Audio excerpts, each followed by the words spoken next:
evening, my name's Alex Campbell. And I'm Mark Farmer. And you're watching the 49th episode of Dissecting Trek.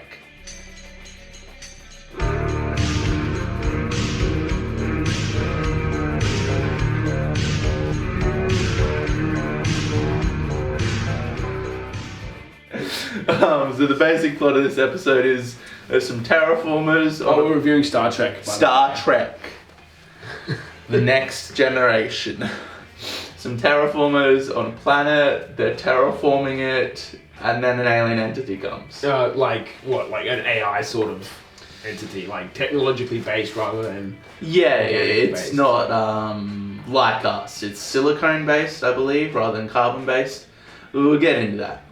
On my order, Data's startling discovery of a possible life form has been beamed aboard so that its true nature might be uncovered. But unlike life on Earth and elsewhere, it appears to be completely inorganic. I liked this episode. It was written by 3 different people and there were a lot of rewrites and they didn't really have the story bashed out when they filmed it. And it does feel a little bit... Yeah, like different ideas, not really one cohesive idea. But the scientific stuff, it seemed relatively thought out and intelligent compared to other season 1 episodes. Yeah. All the terraforming stuff, it seemed actually the science of terraforming, I think. I mean, I fucking know. I mean, it sounded legit enough. Yeah, it didn't sound like just, random fucking technobabble. Yeah. It sounded like they put some time and effort into actually going over real scientific methods of terraforming. Phase 3 involves water. Usually we create basins using hydraulic landscaping, but the water on this planet is subsurface and extremely high in salt content. We're just about to begin pumping and filtering the water, removing the salt, oxygenating, and replacing. But in the Wrath of Khan, which is set 80 years before this episode, the Genesis project, it's just this missile you shoot down onto a fucking planet that terraforms it in a few days. I guess they lost that technology. Or maybe that does it, but maybe they found there were side effects or problems. Yeah. So they developed a more fine, we'll do it the proper way. Yeah, or maybe the writer of this episode never watched the Wrath of Khan. I mean, that's fair too. That is also an out of canon possibility, and not an in-universe explanation. The device is delivered, instantaneously causing what we call the Genesis effect. Matter is reorganized with life-generating results. Seems like a very violent way to terraform. Seems like a very violent way to terraform a planet, though. Yeah, I mean, the Genesis project doesn't really make any scientific sense. I guess warp drives don't either, though? Well, maybe they do. I don't know. I don't know anything about science. I know more about fiction. We introduce microorganisms. And when the process is complete, we'll have a lush, arable biosphere. It feels like 2 different story ideas.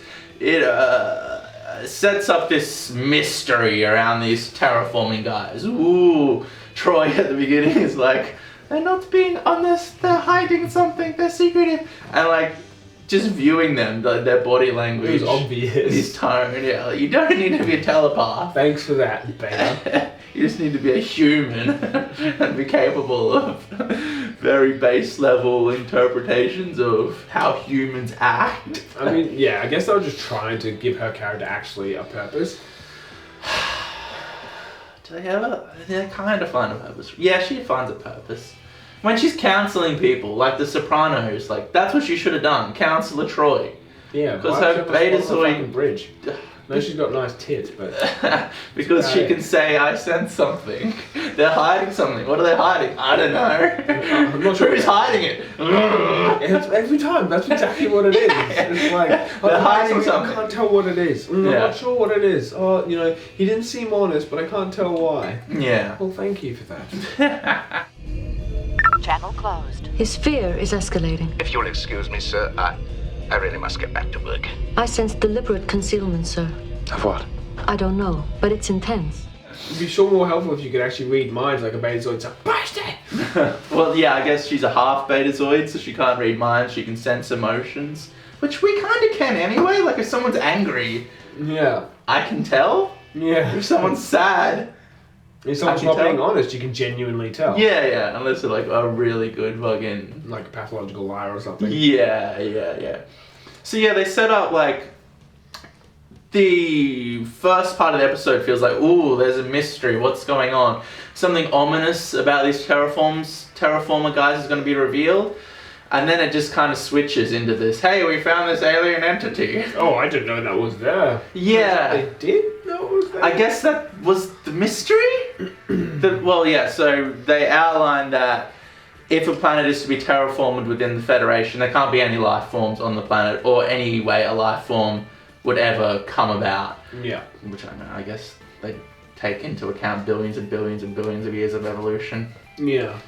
And then it turns out there's a life form on this planet, and the main guy did know, so I guess that's the secret. What do you mean a life form? What life form?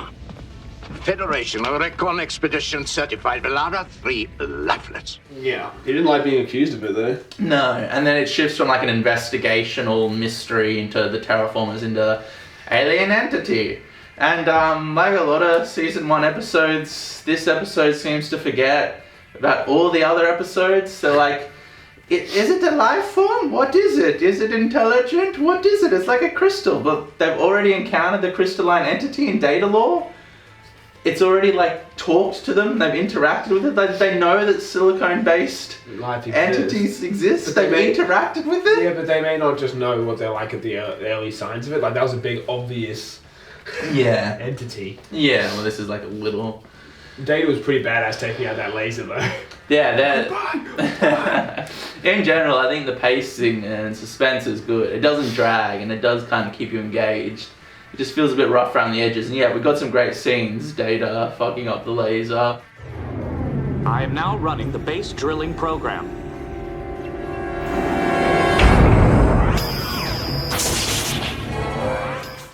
Old mate before him just dying brutally. Yeah. Oh, that sounded like good. They did that well. That sounded brutal. Yeah. Can you open it? It's jammed.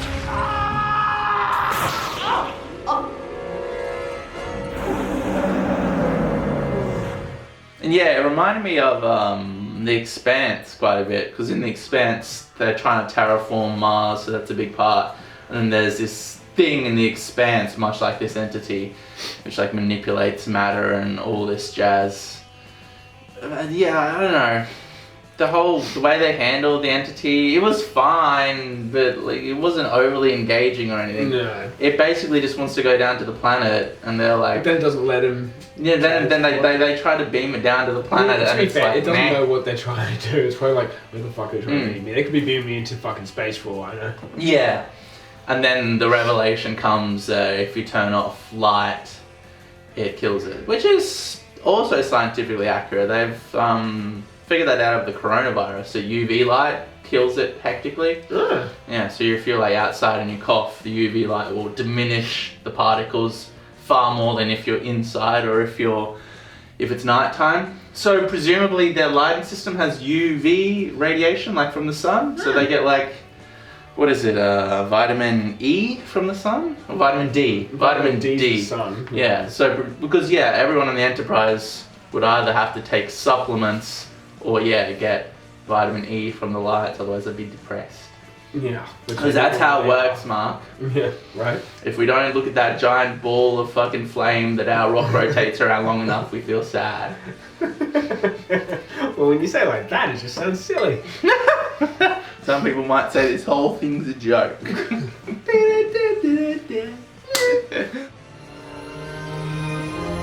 of them. Only life can replicate itself, Doctor. This is a question I saw online, which I thought was interesting. Someone asked, does TNG still hold up against like modern sci-fi programs, or even just programs? Like, does it hold up against the likes of like The Expanse and Game of Thrones or Breaking Bad, or has it become like TOS, like a relic of the past, something that you need to view through the lens of when it was made, that was revolutionary for the time, but is now dated and slow? I mean, it's definitely slow. But I feel like, I came into watching it. I didn't come into watching it when it was new anyway. No, we weren't born. No. I only watched TNG for the first time 7 years ago. I watched bits and pieces as a kid because my dad used to watch it. Yeah. But it wasn't really watching it. I watched the First Contact movie a fair bit. Yeah, it's good. They just played on Channel 10. None of the others. Which is fair enough because First Contact is the best. Yeah, it's the bomb, man. It's a fucking good movie. That is actually a solid movie. But yeah, I don't know. I mean, maybe not to the younger audiences. Because like they just need constant bang, bang, bang, bang, bang. It's like when I sit down to review the original series, I have to like review it through the lens of the time. I have to sit down and go, okay, this doesn't work, but this is 55 years old. I don't feel like that's the case so much with Next Gen. I think the writing, especially as we get further on, because we're still kind of trudging through the first season. Yeah. The writing in like Best of Both Worlds and Measure of a Man, it holds up. It's like good literature, The Lord of the Rings is still a solid book. Started reading The Hobbit to Ella, my daughter. It's a bit over her head, but I think she's getting it. Yeah, cool, that's good. Yeah, and I enjoy reading it again, because I haven't read it for a good 6 years, and I've only read it once. Yeah. Yeah, so it's cool. That is cool. Yeah. That's cool, yeah. I mean, when it comes to, like, I was going to say, well, dialogues, it's a lot of dialogue in Next Generation. But, I mean, Game of Thrones has a lot of dialogue too, but then it has extreme action sequences. And it's like which high balances budget it out, sort of thing. and Yeah. it's expansive in all these different countries and worlds where Star Trek is like the ship. Yeah. Basically. They go on a planet sometimes. Kind of, but it's just a sound stage, which is exactly the same as the last planet. Which kind of adds to its charm. Yeah. So I guess it's kind of an in-between. Like, yes, there's a lot of it being a relic, but I feel like you could still watch it a lot easier than you could TOS from a new viewing perspective. Yeah. But it is heading in that direction. Oh, as we all are. Well, by the time our kids are going, it will definitely be a relic. As will we. Yeah. Already getting there. Captain's log, Supplemental. We have regained visual contact with the lab, but our attempts to restore communication with this microbrain, as we have come to call it, have been unsuccessful. One thing that is certain, however, this life form has declared war on us. So I thought they did a relatively good job of making this alien entity hold tension and wait, but then it talks, and it was like a really bad cliche kind of old sci-fi. Yeah. I am an entity. I am alien. Meat bags. Like they have like a 3 or 4 second scene where it's trying to learn the language, like Yeah. and then it can just do it. It still speaks very badly. Yeah, but it's not like an engaging voice performance. At least they're not trying to talk to it with an organ. We come in peace. Ugly bag of mostly water. We thrive at peace. You still do not listen. So yeah, the voice kind of undermines the impact of the villain, and if the villain isn't substantial, the plot But kind at of the same falls time, away. they're not really trying to put forth the image of it being a villain. It's just a life form that has been forced into war, as Picard so plainly puts it. Yeah, it's one of those like TNG discovering an alien entity, then understanding that And then we're all realizing, different. Oh shit, we fucked up. Yeah. Now we need to reconcile this shit. And they refer to it too as Microbrain, which I thought, it just doesn't roll off the tongue. It doesn't sound good to me at all. Like, call it like the silicon entity or like something more scientific. Wait, oh, he's lightheaded. Yeah, it sounds, I don't know, it doesn't roll. Walk in here. Yeah, it doesn't sound like New Jersey. New Jersey coffee. Our sensors indicate that the microbrain expends a tremendous amount of energy during its reproductive cycle. I don't understand. The microbrains may be like our own brain cells. But our attempts to restore communication with this microbrain, as we have come to call it, have been unsuccessful. Meaning, the microbrain might be photoelectric. Microbrain. Hey, Microbrain, get off the street! It's like, yeah, call it the silicon entity, the alien intelligence. Maybe they felt like, I mean, yeah, obviously it was just a shit name, but they probably thought, oh, this is a good idea. Whoever wrote it. The 3 people who wrote it. Yeah, let's just call it, what do you want to call it? I was thinking, The silicone entity? No, there was the crystalline entity, mate. It's too similar. We're going to call it Microbrain. And then at the end, it does like a whole, come back when the human race is superior in 300 years. But it never showed any sense that it was more like ethical or intelligent than humans, so it felt... It was making out like it was superior. But the episode never showed that. I don't know, it's basically just been like, fuck, come back in 300 years, we'll be more prepared for you. Fuck. You are still too arrogant, too primitive. Come back 3 centuries. Perhaps then we trust. And then it's never mentioned again. Thank fuck. They never bring it up in Picard. I don't think it's necessary. I mean, it's not an overly original sci-fi concept, although it is 30 years old, so, you know, you have to give it a little slack. Maybe it was back in the day. Yeah, but even still, it's not interesting enough to revisit. Like, it wasn't a bad episode, don't get me wrong, but it certainly wasn't on the edge of your seat suspense. Yeah, it made sense, and I liked how it felt more like they were putting more effort into the scientific concepts, but it did feel like a few different ideas. It's like, what is it? Is it a mystery about the terraformers, or are we exploring this alien entity? Yeah, it's just a mixture. It's the best of both worlds. Was it though? No. Or was it Homecoming? It was the mediocre of both worlds. Not the worst that season 1 has had to offer. Oh no, it's definitely season 1 is one of the better episodes so far. Yeah. I mean, definitely not the best. I mean, what are the good episodes we've had so far? Daddle was a good one. Yeah, Encounter at Farpoint. Yeah. I like the Q stuff. There's another Q episode, Q and Hyde. Has that happened yet? Yeah. We reviewed that. We probably reviewed that like a year ago. It's taken us a long time. We're getting there. This is like the 19th episode, so that's a thing. Yeah, right? 19 reviews. Yeah. That's not 18. No, it's not. It's not even. It's not 17. And it's not. I wish we were able to learn more about them, sir. In time, Mr. Data. And we're better prepared. In conclusion, yeah, it was alright. It was somewhat engaging. I don't like how the characters have no memory of any of the other episodes I've experienced. They're completely blank towards it. Yeah, they're like... But it was interesting enough to keep me invested, and I wouldn't skip it. Yeah, and the pacing of the episode kept up.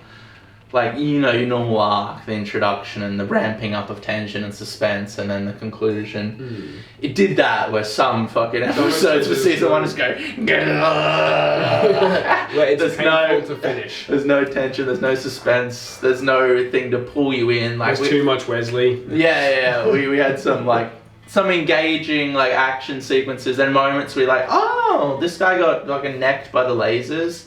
I'm interested. It was alright. It was nothing special. No, I give it a 4 out of 10. Yeah, actually that's a fair assessment. Yeah, that's what I do here, Mark. Fair assessments. Most of the time. Unless I'm biased, which I often am. Luckily, this is not a biased one. No, yeah, actually. I don't carry any of my nostalgic biases into this that I do with Star Wars or Indiana Jones or a bunch of other stuff. Yeah.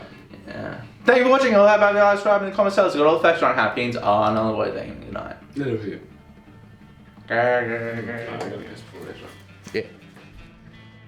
And I think it's gonna be a long, long time. The touchdown brings me round again to find I'm not the man they think I am at home. No.